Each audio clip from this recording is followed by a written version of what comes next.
Vous parlez de la peur. Oui, la peur a eu une part dans ces tueries. Mais là où j'étais, je ne lui ai pas vu la part que vous lui attribuez. Des hommes apparemment courageux, il en est un au moins dont j'ai de mes yeux constaté le courage, au milieu d'un repas plein de camaraderie, racontaient avec un bon sourire fraternel combien ils avaient tué de prêtres ou de fascistes, terme très large. J'ai eu le sentiment, pour moi, que lorsque les autorités temporelles et spirituelles ont mis une catégorie d'êtres humains en dehors de ceux dont la vie a un prix, il n'est rien de plus naturel à l'homme que de tuer. Quand on sait qu'il est possible de tuer sans risquer ni châtiment ni blâme, on tue. Ou du moins, on entoure de sourires encourageants ceux qui tuent. Si par hasard on éprouve d'abord un peu de dégoût, on le tait et bientôt on l'étouffe, de peur de paraître manquer de virilité.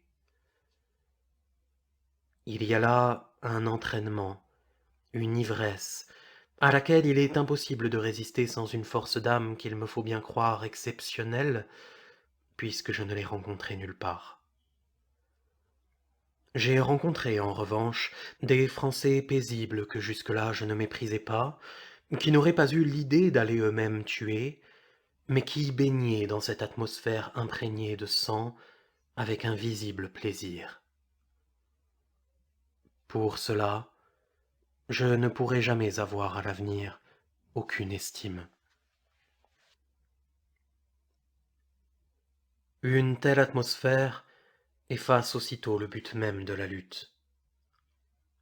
Car on ne peut formuler le but qu'en le ramenant au bien public, au bien des hommes. En Aragon, un petit groupe international de 22 miliciens de tout pays prit après un léger engagement un jeune garçon de 15 ans qui combattait comme phalangiste.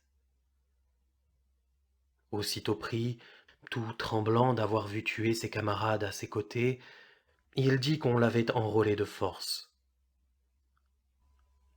On le fouilla, on trouva sur lui une médaille de la Vierge et une carte de phalangiste.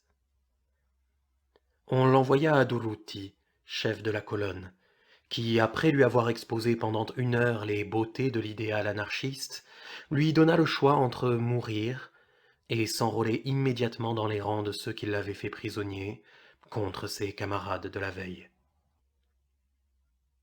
Durruti donna à l'enfant 24 heures de réflexion. Au bout de 24 heures, l'enfant dit non et fut fusillé. Durruti était pourtant, à certains égards, un homme admirable.